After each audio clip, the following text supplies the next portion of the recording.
సేవలో చాలామంది ప్రజా సేవ చేయాలనేటటువంటి ఆలోచన ఉంటుంది. కొంతమందికి అది అందుతుంది, కొంతమందికి అందదు. కానీ ఇప్పుడున్న రాజకీయ పరిస్థితులను చూస్తే నిజంగా కూడా భయం వేసేటటువంటి పరిస్థితి తయారైంది మన గ్రామాలల్లో.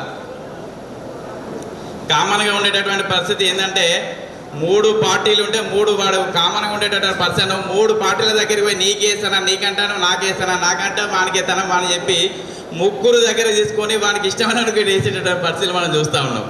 అది చాలా బాధ అనిపిస్తుంది. ఎందుకు అనిపిస్తుంది అంటే నీతిగా మనం కూడా ఇక్కడ ఉన్నటువంటి ఇక్కడికి వచ్చిన వాళ్ళు కావచ్చు, లేకపోతే వేదిక మీద ఉన్న వాళ్ళు కావచ్చు, కుందినపల్లి సర్పంచ్ని వేదికపై రావాల్సిందిగా కోరుతున్నాం. కాస్తో కూస్తో సమాజం పట్ల ఒక మంచి దృక్పథం ఉండి సమాజానికి సేవ చేయాలనేటటువంటి ఆలోచన ఉన్న వ్యక్తులు మాత్రమే ఇక్కడ నాకు కనిపిస్తూ ఉన్నారు. దానిలో భాగంగా నేను ఏం చెప్తున్నా అంటే మనం ఎన్నుకున్నటువంటి ఇది రాజకీయం అనేది అసలు వేస్ట్ అనేటటువంటి పరిస్థితి నాకు కనిపిస్తూ ఉన్నది.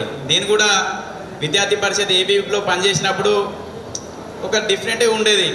100 మంది స్టూడెంట్స్ ఒకవైపు ఉంటే మనం వల్ల సమాజానికి ఉపయోగపడేటటువంటి ధోరణితోనే మనం సమాజానికి ఉపయోగపడాలి, పని చేయాలనేటటువంటి ఆలోచన ఉండి నేపథ్యం చాలా తక్కువ మందికి ఉంటుంది. ఆ నేపథ్యం ఇక్కడ ఉన్న వాళ్ళందరికీ ఉన్నదని చెప్పి నేను భావిస్తున్నా.